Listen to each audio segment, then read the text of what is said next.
Hello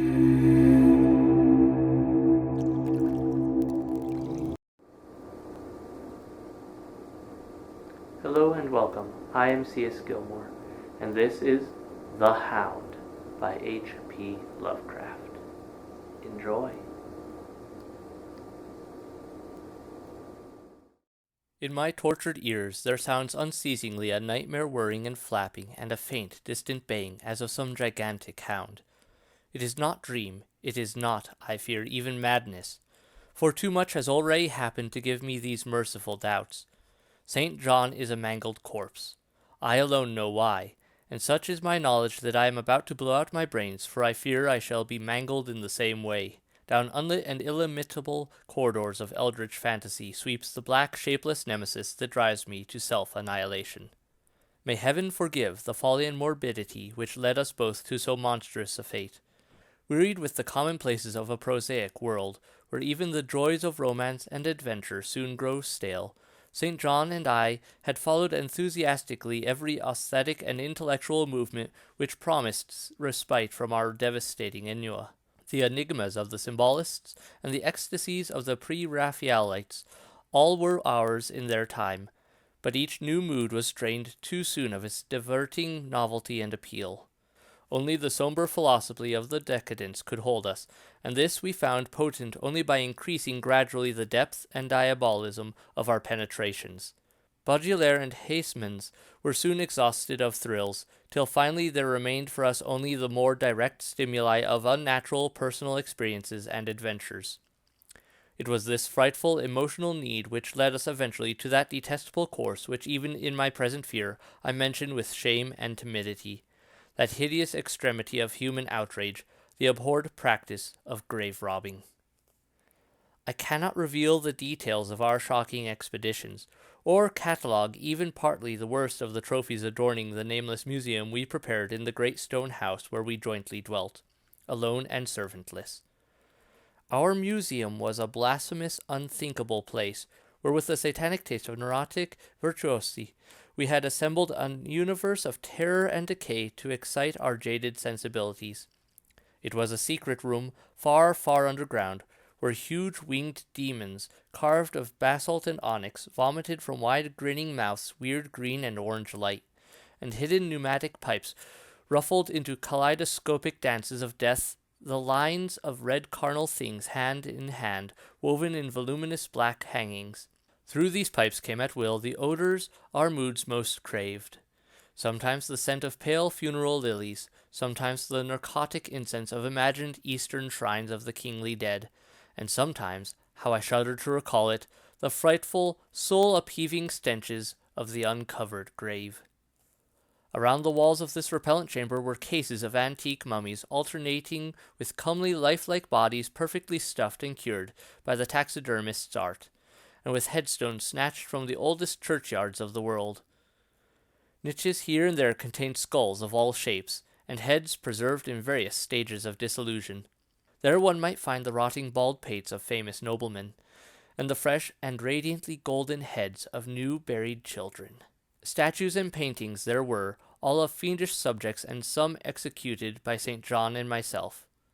A locked portfolio, bound in tanned human skin, held certain unknown and unnameable drawings, which it was rumored Goya had perpetrated but dared not acknowledge. There were nauseous musical instruments, stringed brass and woodwind, on which St. John and I sometimes produced dissonances of exquisite morbidity and cacodomaniacal ghastliness, whilst in a multitude of inlaid ebony cabinets reposed the most incredible and unimaginable variety of tomb loot ever assembled by human madness and perversity. It is of this loot, in particular, that I must not speak. Thank God I had the courage to destroy it long before I thought of destroying myself. The predatory excursions on which we collected our unmentionable treasures were always artistically memorable events. We were no vulgar ghouls, but worked only under certain conditions of mood, landscape, environment, weather, season, and moonlight. These pastimes were to us the most exquisite form of aesthetic expression, and we gave their details a fastidious technical care. An inappropriate hour, a jarring lighting effect, or a clumsy manipulation of the damp sod, would almost totally destroy for us that ecstatic titillation which followed the exhumation of some ominous, grinning secret of the earth. Our quest for novel scenes and piquant conditions was feverish and insatiate. St. John was always the leader, and he it was who led the way at last to that mocking, that accursed spot which brought us our hideous and inevitable doom. By what malign fatality were we lured to that terrible Holland churchyard? I think it was the dark rumor and legendary, the tales of one buried for 5 centuries, who had himself been a ghoul in his time, and had stolen a potent thing from a mighty sepulchre. I can recall the scene in these final moments, the pale autumnal moon over the graves, casting long horrible shadows, the grotesque trees, drooping sullenly to meet the neglected grass and the crumbling slabs, the vast legions of strangely colossal bats that flew against the moon, the antique ivied church pointing a huge spectral finger at the livid sky, the phosphorescent insects that danced like death fires under the yews in a distant corner, the odors of mold, vegetation, and less explicable things that mingled feebly with the night wind from over far swamps and seas, and worst of all, the faint, deep-toned baying of some gigantic hound which we could neither see nor definitely place. As we heard this suggestion of baying, we shuddered, remembering the tales of the peasantry, for he whom we sought had centuries before been found in this self-same spot, torn and mangled by the claws and teeth of some unspeakable beast. I remembered how we delved into this ghoul's grave with our spades, and how we thrilled at the picture of ourselves, the grave, the pale watching moon, the horrible shadows, the grotesque trees, the titanic bats, the antique church, the dancing death fires, the sickening odors, the gently moaning night wind, and the strange, half-heard, directionless baying, of whose objective existence we could scarcely be sure. Then we struck a substance harder than the damp mold, and beheld a rotting oblong box crusted with mineral deposits from the long undisturbed ground. It was incredibly tough and thick, but so old that we finally pried it open and feasted our eyes on what it held.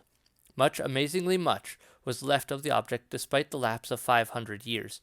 The skeleton, though crushed in places by the jaws of the thing that had killed it, held together with surprising firmness, and we gloated over the clean white skull and its long, firm teeth, and its eyeless sockets that once had glowed with a carnal fever like our own. In the coffin lay an amulet of curious and exotic design, which had apparently been worn around the sleeper's neck. It was the oddly conventionalized figure of a crouching winged hound, or sphinx, with a semi-canine face, and was exquisitely carved in antique oriental fashion from a small piece of green jade. The expression on its features was repellent in the extreme, savoring at once of death, bestiality, and malevolence. Around the base was an inscription in characters which neither St. John nor I could identify, and on the bottom, like a maker's seal, was graven a grotesque and formidable skull. Immediately upon beholding this amulet, we knew that we must possess it, that this treasure alone was our logical pelf from the centuried grave. Even had its outlines been unfamiliar, we would have desired it, but as we looked more closely, we saw that it was not wholly unfamiliar. Alien it indeed was to all art and literature which sane and balanced readers know, but we recognized it as the thing hinted of in the forbidden Necronomicon of the mad Arab Abdul al-Azred, the ghastly soul symbol of the corpse-eating cult of inaccessible Ling in Central Asia. All too well did we trace the sinister lineaments described by the old Arab demonologist. Lineaments, he wrote, drawn from some obscure supernatural manifestation of the souls of those who vexed and gnawed at the dead. Seizing the green jade object, we gave a last glance at the bleached and cavern-eyed face of its owner, and closed up the grave as we found it.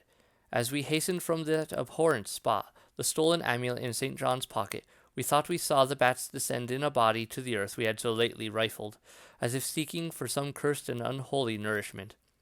But the autumn moon shone weak and pale, and we could not be sure. So, too, as we sailed the next day away from Holland to our home, we thought we heard the faint, distant baying of some gigantic hound in the background, but the autumn wind moaned sad and wan, and we could not be sure.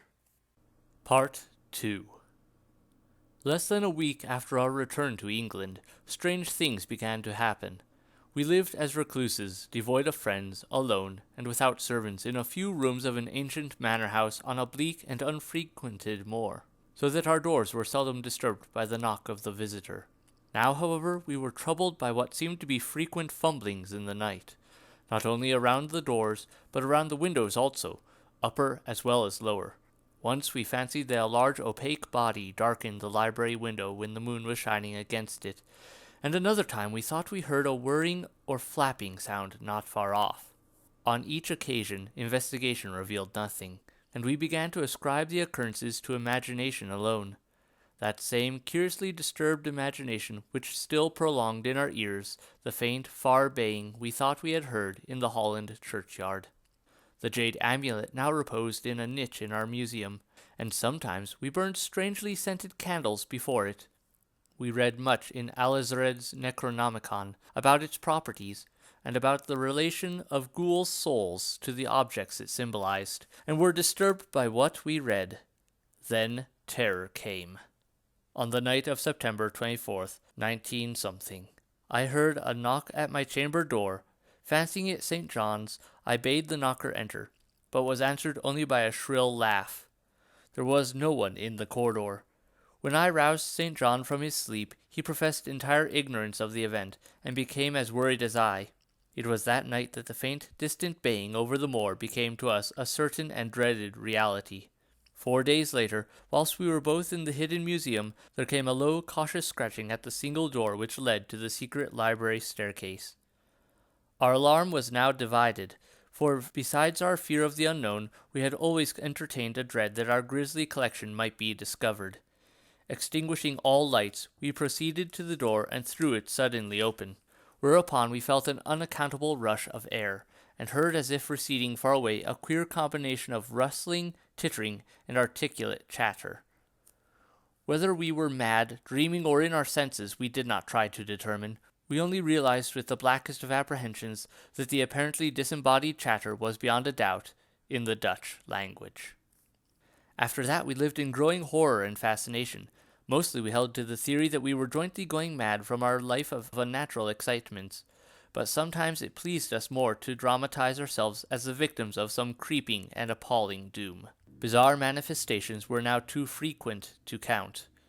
Our lonely house was seemingly alive with the presence of some malign being whose nature we could not guess, and every night that demonic baying rolled over the wind-swept moor, always louder and louder.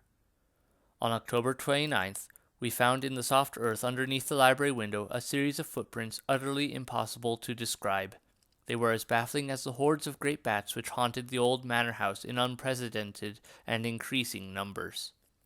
The horror reached a culmination on November 18th, when St. John, walking home after dark from the distant railway station, was seized by some frightful carnivorous thing and torn to ribbons.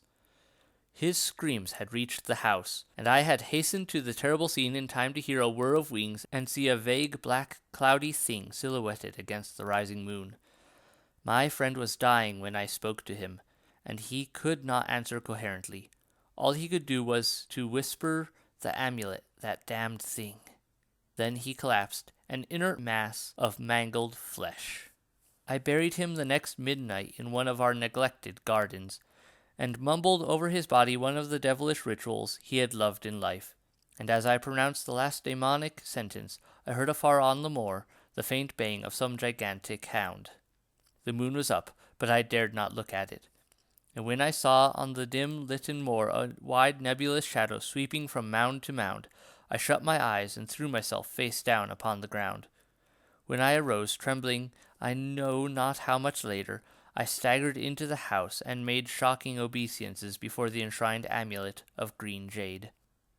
Being now afraid to live alone in the ancient house on the moor, I departed on the following day for London, taking with me the amulet after destroying by fire and burial the rest of the impious collection in the museum.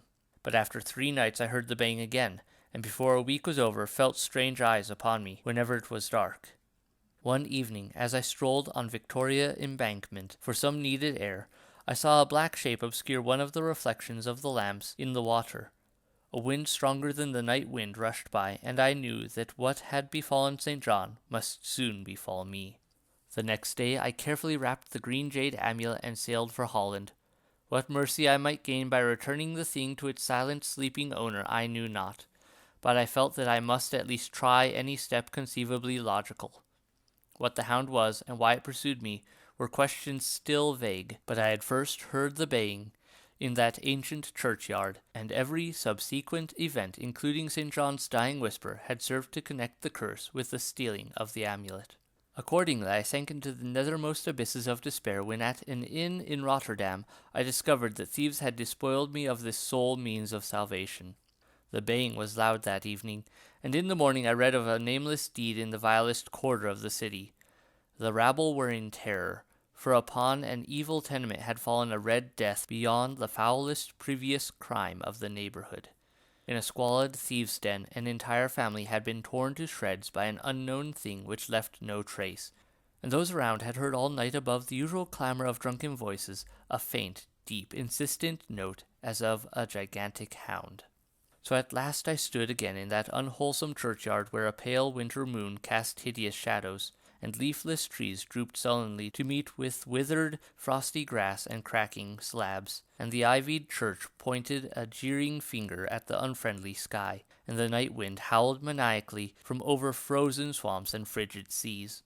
The baying was very faint now, and it ceased altogether as I approached the ancient grave I had once violated, and frightened away an abnormally large horde of bats which had been hovering curiously around it.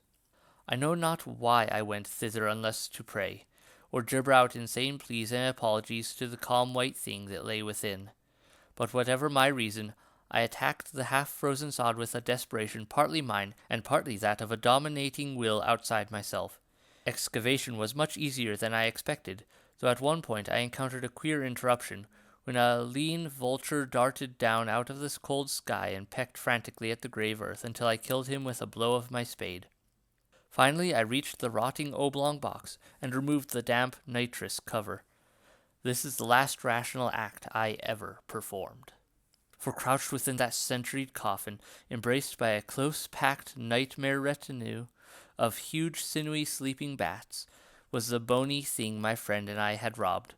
Not clean and placid as we had seen it then, but covered with caked blood and shreds of alien flesh and hair, and leering sentiently at me with phosphorescent sockets and sharp, ensanguined fangs, yawning twistedly in mockery of my inevitable doom.